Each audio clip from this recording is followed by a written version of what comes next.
Le bien commun, c'est un objet, une ressource, une idée qui bénéficie à la communauté, puis même à l'humanité au complet. Le bien public, c'est parmi ces idées-là, il y en a certaines qui sont tellement importantes qu'on va les confier à l'État. Donc, on veut qu'un service public s'en occupe. L'exemple le plus facile pour l'illustrer, pour moi, c'est l'environnement. Je peux être le plus grand spécialiste des questions de développement durable au monde. Si je suis seul, je n'ai aucun bénéfice privé. Il y aura une crise climatique quand même. C'est l'ensemble de l'humanité qui est concernée par ces questions. Donc, l'éducation au développement durable est un bien commun. Mais c'est tellement important que maintenant, on veut donner la responsabilité à l'État de le faire. Autre exemple, que tous les citoyens aient un minimum de connaissances et de compétences pour fonctionner dans la société, c'est un bénéfice social, c'est un bénéfice commun, c'est aussi un bénéfice privé, la personne qui l'a est capable de fonctionner, mais c'est un bénéfice commun. C'est tellement important qu'on en fait un réseau public d'éducation avec le diplôme d'études secondaires. Que tous les individus aient des connaissances de base, c'est tellement important comme bénéfice collectif, social et commun, qu'on va en faire un bien public et rendre l'État responsable. En éducation, c'est autant par les contenus que par les lieux.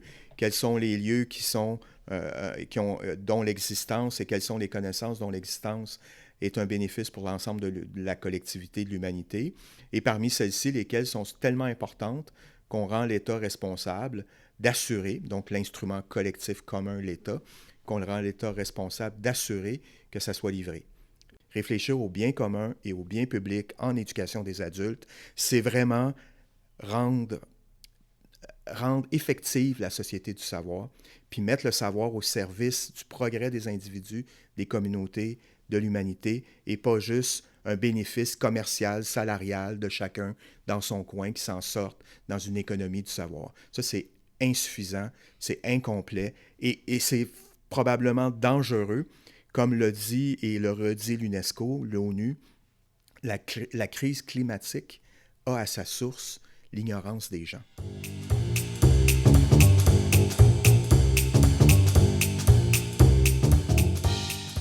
Fondamentalement, le droit à l'éducation, c'est le droit de se construire et de se reconstruire.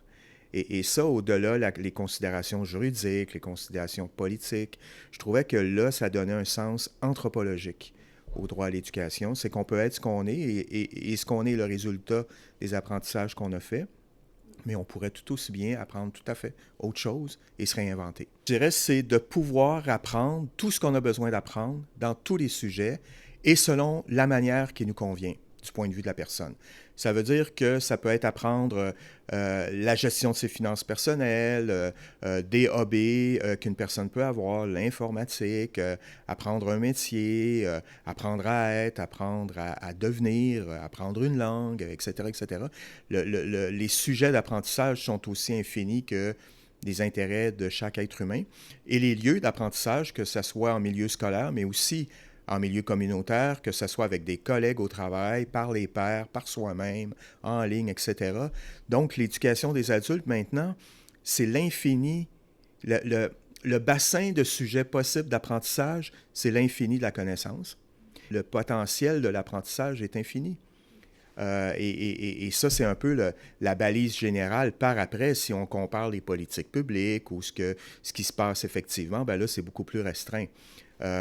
Et cette idée que le bassin potentiel des apprentissages est infini est important parce que ça implique aussi les savoirs traditionnels, les savoirs marginalisés, les savoirs de certains groupes, les savoirs de quelques milliers de personnes qui peuvent vivre dans une communauté ou qui s'intéressent à un sujet. Tous ces savoirs-là sont pertinents. Tous ces savoirs-là doivent continuer d'exister. Tous ces savoirs-là doivent être connus pour potentiellement susciter l'intérêt d'une personne qui pourrait vouloir les apprendre. Et il doit y avoir des lieux où c'est possible de les apprendre. Ça, c'est théorique. Mais c'est l'éducation des adultes. Et c'est caractéristique de notre époque, parce qu'on vit dans une société qui carbure aux connaissances, là, dans toute une panoplie de sujets. Donc, chacun d'entre nous, on est sous pression, il faut savoir plein de choses, il faut se mettre à jour, il faut garder la tête hors de l'eau, sinon on va être marginalisé à la vitesse de la lumière. Si on ne se tient pas à jour dans la gestion de nos finances personnelles, on va faire faillite. Si on ne se tient pas à jour dans nos compétences professionnelles, on risque d'être déqualifié et peut-être perdre son emploi, etc., etc. Si on ne se tient pas à jour sur le vivre ensemble, on va vivre des tensions dans un monde interculturel. Si on ne se met pas à jour sur nos connaissances qui réduisent l'impact de notre action sur l'environnement, bien, on va être un pollueur, etc., etc. Donc maintenant, il y a une certaine pression. Mais là, au-delà de l'éducation, on vit dans un monde tendu, sous tension, avec énormément de déficiences, de dysfonctions qui aliènent les gens. Et au travers de tout ça, ben, il y a aussi des enjeux d'éducation. Détecter les fake news, etc. Une citoyenneté, des citoyens éclairés, capables d'exprimer leur point de vue, peu importe ce que ce point de vue-là est, de manière respectueuse, puis de ne pas être vulnérable à toutes sortes de propagande qui viennent de partout, de contrôle des masses par les gouvernements, par des grandes entreprises, etc. Donc, on vit vraiment dans un monde pas facile et qui illustre bien la pertinence de cette idée de la conférence de 97 que l'éducation des adultes va être la clé du 21e siècle.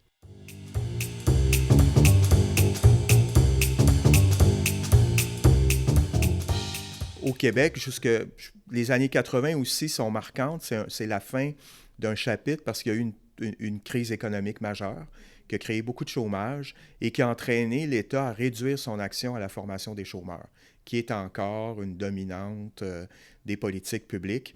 Ce basculement-là d'une vision large, humaniste, englobante, que le rapport de la Commission Jean a posé, a eu comme réponse une vision restrictive liée à l'employabilité qui résonne encore jusqu'à aujourd'hui. Il y a une autre idée qui est peut-être plus profonde, peut-être moins présente dans les années 80, mais je pense qu'elle est plus en arrière-plan maintenant. C'est qu'en éducation des adultes, le rôle de l'État, c'est de s'assurer que les adultes savent lire et écrire et que les adultes aient des compétences de base, un premier diplôme. C'est de finir la job de l'éducation des jeunes. Ça, c'est le rôle de l'État. Pour le reste, c'est aux individus de se développer eux-mêmes. Fait qu'il y a peut-être cette idée que dans une perspective d'égalité des chances, le rôle de l'État, c'est de finir la job ratée à l'éducation des jeunes, donc d'alphabétiser et de permettre à des adultes d'avoir un diplôme d'études secondaires. Pour tout le reste, l'État peut intervenir, soutenir, mais elle n'est pas le moteur du développement des connaissances de la population. À l'époque, dans les années 80, c'était le chômage. Présentement, c'est la pénurie de main-d'œuvre dans certains secteurs. L'État intervient. Elle a une action palliative en faisant ça. Elle ne construit pas quelque chose. Elle réagit à un problème et elle met la formation au service des solutions à ce problème. Chaque personne aurait la responsabilité de se former.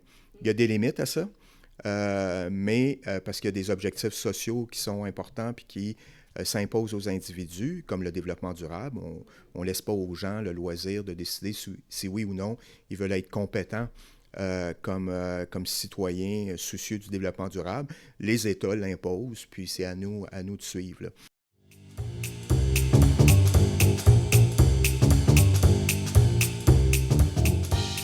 On ne peut pas laisser aux individus la liberté totale de décider s'ils veulent ou non développer certaines compétences, comme l'environnement, la santé, etc. Parce que s'ils ne le font pas et qu'on atteint une masse critique de gens qui ne le font pas, on va avoir un problème social majeur. Et beaucoup des problèmes de société présentement ont à leur source l'incompétence des gens. Fait qu'il y a cette espèce de truc très complexe maintenant où, oui, c'est individuel, mais quand les individus ne développent pas certaines compétences, l'agrégation de l'incompétence crée un problème social, un problème de bien commun. Et là, l'État doit intervenir. L'éducation antiraciste, l'éducation au développement durable, l'éducation aux finances personnelles, l'éducation à la santé, etc., etc. C'est de là que le bien commun d'une société du savoir, c'est de former les gens. Et pour certains de ces savoirs-là, c'est tellement important que l'État doit être l'acteur principal.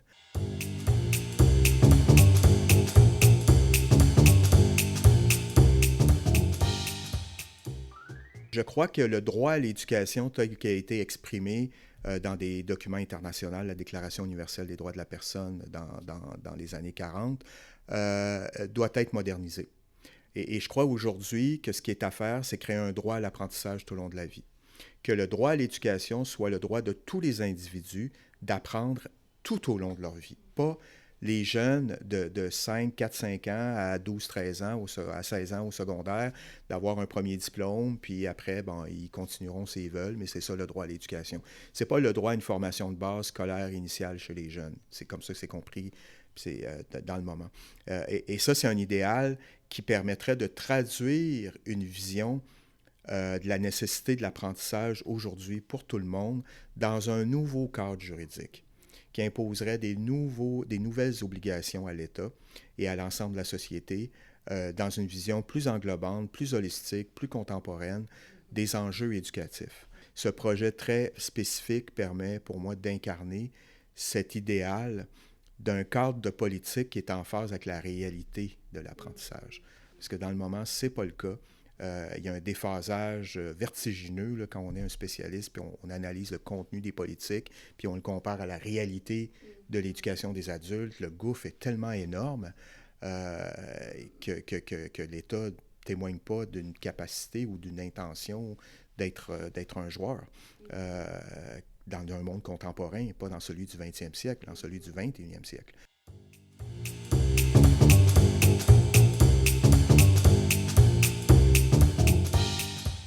Et les travaux des dernières années, dans le fond, nous amènent à sentir qu'on est prêt à réunir les gens, à convoquer les gens, les réunir dans une salle pour vraiment discuter ensemble et donner une poussée politique à ce qui doit être fait en éducation des adultes. Donc, ça serait pertinent de se redonner une lecture globale, d'identifier des grands défis, des grands problèmes, de poser des perspectives avec des orientations, puis de mobiliser toutes les ressources éducatives, publiques, communautaires, privées, au profit d'objectifs d'apprentissage collectif. On l'a placé sous l'angle de bien public, bien commun en éducation des adultes, parce que c'est un terme large, englobant, qui offre une porte d'entrée à tout le monde pour venir discuter, mais qui quand même place une balise. La question qu'on pose, c'est où en est le bien public et le bien commun en éducation des adultes, et dans une perspective de l'actualiser, qu'est-ce qu'il faudrait faire pour en faire des principes directeurs d'une nouvelle politique d'éducation des adultes ou d'une vision actualisée au 21e siècle de l'éducation des adultes. Si on est chanceux, ben, le gouvernement se laissera tenter à non seulement venir entendre, venir écouter, mais prendre en compte et aller de l'avant avec certaines idées autour de son rôle comme acteur du bien public, de son rôle aussi comme participant et partie prenante du bien commun.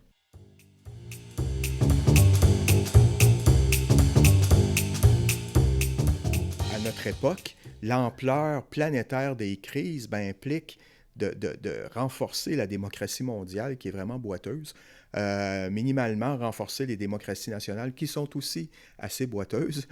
Donc, on se retrouve avec un chantier démocratique colossal, de gouvernance colossale, et où les adultes sont absolument pas au jeu.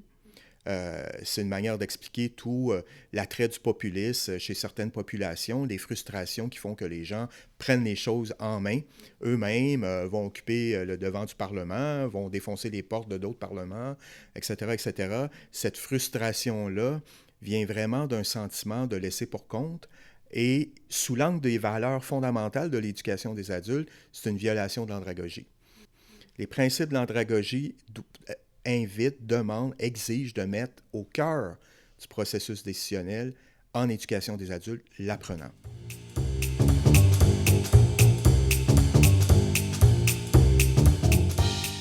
Dans le dernier rapport, l'UNESCO a utilisé une expression que je trouve fort intéressante, apprendre à devenir. Parce que ce n'est pas suffisant maintenant de continuer d'être ce qu'on est, de continuer de faire ce qu'on fait, de continuer de vivre ensemble la manière dont on vit. On est la source de tous les problèmes. La crise climatique, la violence, la pauvreté, les inégalités sociales, il faut devenir autre chose. Il faut apprendre à devenir une autre humanité. Ça met le doigt sur le défi. Et apprendre à devenir une autre humanité, c'est un bien commun. Et c'est tellement important et nécessaire que l'État va devoir s'en mêler et en faire un bien public. C'est une perspective qui répond bien au diagnostic des multiples crises qu'on vit. On ne peut pas s'enfermer dans son salon en se disant, comme une autruche, que quand je sortirai de la tête de la maison, ben, tout sera correct. Il va falloir se mettre au jeu. Il faut avoir au-delà de notre bonne volonté, il faut avoir les compétences et les connaissances pour être un acteur effectif sur comment le faire ensemble, sur les sujets, etc. Et là, l'éducation des adultes devient nécessaire.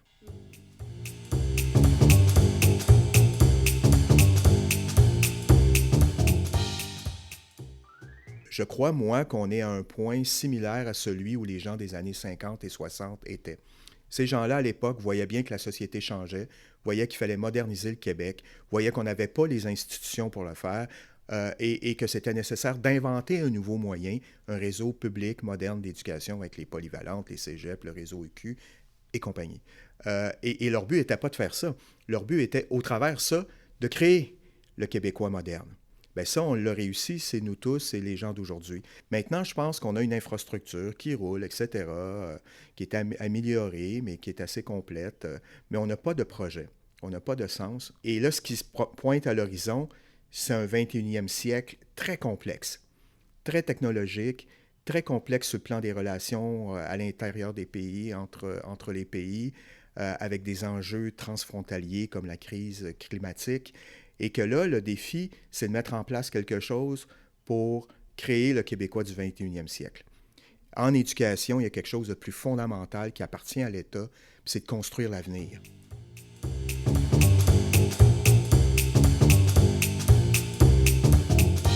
Donner une grille de lecture qui permet d'actualiser une compréhension des enjeux, puis de mobiliser les gens autour d'éléments de projet, bien public, bien commun, et donner une impulsion à l'État pour que l'État comprenne qu'au-delà de son rôle de gestionnaire de certains services éducatifs, elle a un rôle de développer des moyens pour construire les citoyens du futur.